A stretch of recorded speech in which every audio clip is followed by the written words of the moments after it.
एनडिबिआनो नांनानै बिटिआरखौ जुदि सक्ति खालामनो हादोंब्ला बे बिटिआराव एनडिबिनि गासैबो सोद्रोमाफ्रा बा कमप्लेक्सफ्रा हा सुबिदाखौ मोननो हानांगौमोन नाथाय बेबायदि मोननो हायाखै जायनाखि रिहेबिलिटेसन मोनाखै बिथांमोनहा स्टाइपेन्ड मोननांगौमोन स्टाइपेन्डआबो क्लोज जाबाय जों गुवारै सिन्था खालामलायनानै रन्जन दैमारि ग्रुप हिसाबै दिनैहाय सावरायलायनायाव जों फैबाय थानाय इलेक्सनाव जों बिपिएफ हान्जाखौनो सापर्ट खालामनो होननानै जों दा रेडि जाबाय जोङो दिनै जातिनि सार्थआव साफ्रोमखौबो अपेन नङाबाबो साइलेन्ट भट होनो थाखाय नांगालनि सभायाव भट होनानै बिपिएफ दोलोखौ गभर्नमेन्टआव लाबोनो थाखाय आं साफ्रोमखौबो खावलायहरो खुलुमबाय जों दिनै नैबे सराइबिलनि सिङाव थानाय मथामबिल एरियानि गासै एक्स एनडिबि रन्जन दैमारि ग्रुपनिखौ जों लोगो हमलायनानै थासारिनि आबहावानि सोमोन्दै जों सावरायलायदों दा जों सावरायनानै मोनबाय जे साफ्रोमबो जों रन्जन दैमारि ग्रुप हिसाबै दिनै गासैखौबो बेराफारफ्रोमनि बिथिंनिफ्रायबो जों सिन्था खालामनानै दा जिहेतु जोबथेसालियाव थानाय जेबायदि थासारि बेफोरखौ जों सिन्था खालामनानै दिनै सावरायलायनायाव जों मोननो हादों जे जोंनो थासारिखौ गोजोन नांगौब्ला आरो जोबथेसालियाव थानाय जेसेबांनाखि लिडारनिफ्राय केडारसिम दं बिथांमोनखौ जुदि बख'नानै लाबोनांगौब्ला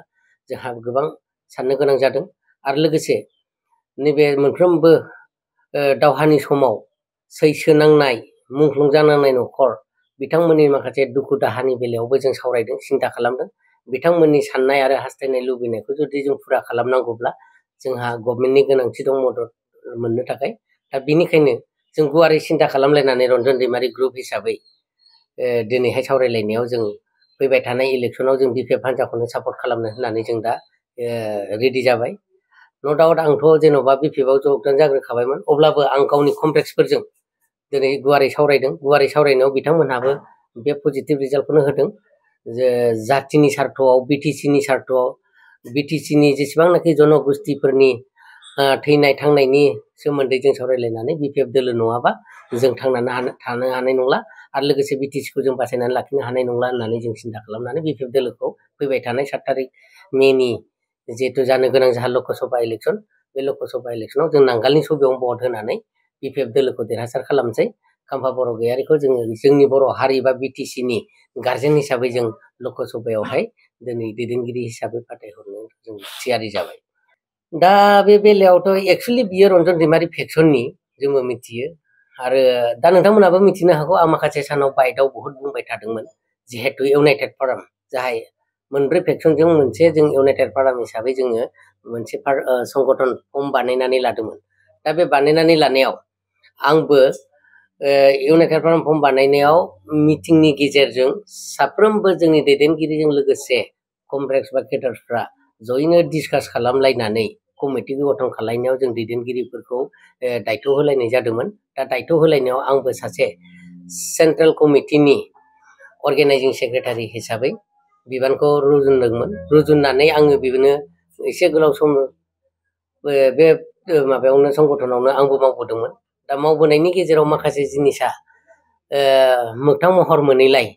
आं दिनै सिन्था खालामनानै एडभान्स बिपिएफ दोलोआव जगदान जाग्रोदोंमोन दा बिथांमोनहा दिनै फैनानै इउनाइटेड फारामनि खोथा बुङै खामानि मावबोनानै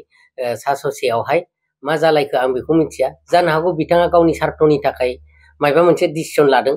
आं खोनानो मोनदों गोबावसै आङो 2-3 माससो जाबाय बिथांखौ पार्टियाव बिथाङा जेनेरेल सेक्रेटारि हिसाबै दंमोन सेन्ट्रेल कमिटिनि दा जेनेरेल सेक्रेटारि हिसाबै बिथाङा आबुङै मावफुंनो हायासै होननानैसो आं खोनानो मोनदों पार्टियाव इनएक्टिभ होननानै आं बिथांखौ खोनानो मोनदों आरो लोगोसे बेजों लोगोसेनो क'क्राझार डिस्ट्रिक्ट आरो चिरां डिस्ट्रिक्टखौ डिस्ट्रिक्ट हिसाबै इउनाइटेड फारामनिफ्राय इउपिपिएल पार्टिखौहाय दिनै मदद होबाय बा सापर्ट खालामबाय होननानै बिथांमोनहा ससियेल मिडियायाव बुंनानै लादों डिस्ट्रिक्ट सेक्रेटारिफ्रा खिन्थु डिस्ट्रिक्ट सेक्रेटारि नंगौ नङा बेखौ गावहा एसे सिन्था खालामनानै नायनाया मोजां बिथांमोनहा जेब्लासिम आं दङमोन इउनाइटेड फारामाव बे समावबो बिथांमोनहा इनएक्टिभखा डिजिगनेसनखौ लानानै बिथांमोनहा ओरैनो न'आव थाबाय थादों दिनै डिजिगनेसनखौ बिथांमोनहा इउज खालामाखै बेबहार खालामाखै बिथाङा दिनै पार्टियाव इन्टारेस्ट होआखै बिथाङा पार्टिनि जानानै दिनै गावनि कमार्शियेल लाइनाव थांबाय थादों स्किम मोननायनि सार्थआव बबेबा सासे दैदेनगिरि गबिन्द चन्द्र बसुमतारी जिहेतु एनडिपिनिफ्रायनो थांनानै बिथाङा बिटिसिनि डिपुटि चिफ हिसाबै दङमोन आरो लोगोसे स्टेटआव दिनै एसेम्ब्लियावबो दिनै बिथाङा मिनिस्टार हिसाबै दं होननानै खोनादों, नंगौना नङा गावसिनि खोथा, खिन्थु बेसेसिम सैथो दा बिथांमोनजों दिनै बिथांमोनहा बेबहार खालामजानाय मोनफा मोनफा बेसादनि समान जानानै दं। बेनिखायनो गावसिनि गोसो बायदि उइदाउट कनसार्नआव सेन्ट्रेल कमिटिनि उइदाउट कनसार्नआव बिथांमोनहा दिनै सापर्ट खालामदों होननानै बुंनानै लादों। खिन्थु इउनाइटेड फाराम हिसाबै जों खबर लाबाय, बिथांमोनहा मालाबाबो सेन्ट्रेल कमिटिया सापर्ट खालामाखै आरो बिथांमोनहा दिनैसिमबो दिनै इउनाइटेड फाराम होननानैनो बिथांमोनहा सार्भिस होबाय थादों, समाजजों दिनै गोरोबनानै दं। बिथांमोनहा ससियेल मिडियायाव दिनैसिमबो फैयाखै आरो फैनायबो नङा। दा बिनिखायनो आं रोखा बुंनो हायो बिथांमोनहा जानाखि ओंखारदों गासिबो खाबु फलानजोबखासो। दिनै नोंथांमोनहा बिजिरनानै नाय सोरनि नामा मा नाम, बाहाय साबेसे दं, 8-9 जनसो दङ। कमिटि हिसाबै बिथांमोनहा मेनसन खालामनायलाय गावसोर कर्मचारि गोजा कमार्सियेलाव थानायफ्रा ज' जानानैसो बे जिनिसखौ दिनै डिक्लेयार होनानै लादों। बिथांमोनखौ गावसिनि एरियायाव सोंनानै नाय बिथांमोनहा मा मावो आरो माबायदि सार्भिस खालामदों इउनाइटेड फारामनि सोमोन्दै नोंथांमोनहा गुवारैनो मिथिगोन। बिथांमोनहा गावसिनि उदै नायग्रा, बिसोर जाथिबो सिन्था खालाम रोंला। गावनि कन्ट्रेक्टजों लोगोसे दैदेनगिरिफ्रा दिनै जोबथेसालियाव दं, बिथांमोननि सोमोन्दै जेबो सिन्था खालामाखै। खिन्थु जों दिनै सावरायलायनायनि गेजेराव जों रिजाल्टखौ मोननो हादों। जिहेतु एनडिपिआनो नांनानै बिटिआरखौ जुदि सक्ति खालामनो हादोंब्ला बे बिटिआरआव एनडिपिनि गासैबो सोद्रोमाफ्रा बा कमप्लेक्सफ्रा हा सुबिदाखौ मोननो हानांगौमोन, नाथाय बेबायदि मोननो हायाखै। दिनै जोंहा गोथाङै थानाय कमप्लेक्सफोर दं, बिथांमोनहा रिहेबिलिटेसना कमप्लिट जानांगौमोन, बेबो जानो हायाखै। जायनाखि रिहेबिलिटेसन मोनाखै बिथांमोनहा स्टेपिन मोननांगौमोन, स्टेपिनाबो क्ल'ज जाबाय।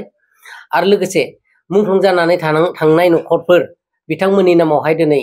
5 लाख एक्रेसिया होनायनि खोथा दङमोन, दफा दङमोन, नाथाय बे दफायाबो दिनैसिम जाफुंनो हायाखै आरो मुंख्लं न'खरा दिनैसिम मोनफुंनो हायाखै। बिनि थाखायनो जों गोसोआव दुखु नांनानै दिनै बिपिएफ दोलोखौ सापर्ट खालायनाया बेखिनियाव जादों आरोखि। दा जोंनो जेरैबाबो जोबथेसालियाव थानाय दैदेनगिरिजों लोगोसे केडार्सफोरखौ जुदि मोनबोजोबनांगौब्ला जोंनो गभर्नमेन्टनि गोनांथि दं। खारन बे केसाहाय दिनै पलिटिकेल इनभल्भ जाबाय, बेनिखायनो पलिटिकेल लाइनजों थांनानै जों गभर्नमेन्टआव लाबोनानै बिपिएफ दोलोजोंनो मोजाङै सावरायलायनानै मोजाङै खामानि मावनानै जों देरहासार खालामनानै दिनै बिटिसि गभर्नमेन्ट दाफुंनो हायोबा बिटिसि गभर्नमेन्टनि थ्रुयै बिथांमोनखौ बरननायनि लामाखौ जों लादों। दा बेनिखायनो आङो जोंजों लोगोसे रन्जन दैमारि ग्रुपजों लोगोसे साफ्रोमबो बर' रायजो राजा आरो बर'नि इन्टेलेक्सुवेलफोरखौ आं खावलायहरनो सानो जे दिनै जातिनि सार्थ बा बिटिसिनि सार्थ बा मुंख्लं आरो लोगोसे गोथाङै थानाय जोबथेसालियाव दावहारु बिथांमोनखौ बरननायनि सार्थआवहाय आं गासैखौबो ज' जानानै नैबे खेबसेयाव बिपिएफ दोलोखौनो मदद होनानै देरहासार खालामनांगौ होननानै आं खावलायहरो। जिहेतु जोंहा 10 बोसोरा दिनै बेक जाखाबाय, 10 बोसोराव जेबायदि जों मोनफुंनो हानांगौमोन बेखौ मोनफुंनो हायैलाय दिनै जुदि जों बे बारावबो जुदि गाव गावजों सोंखारिलायनाय, नेवसिलायनाय,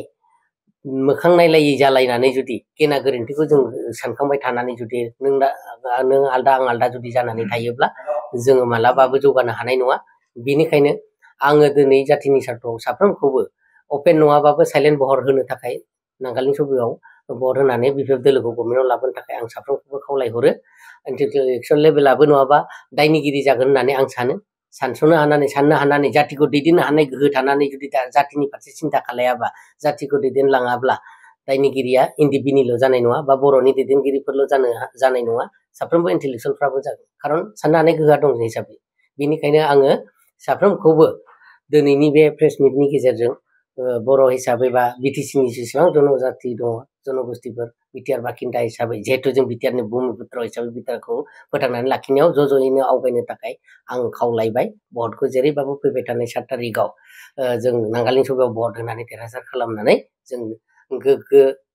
बिटिसि खालामनांगोन। गेरेमसा हारि हिसाबै जों थांनानै थानो हानांगोन। बेजों लोगोसे आं दिनैनि प्रेस मिटखौ बेखिनियाव दोनथ'नाय जाबाय। गोजोन्थों।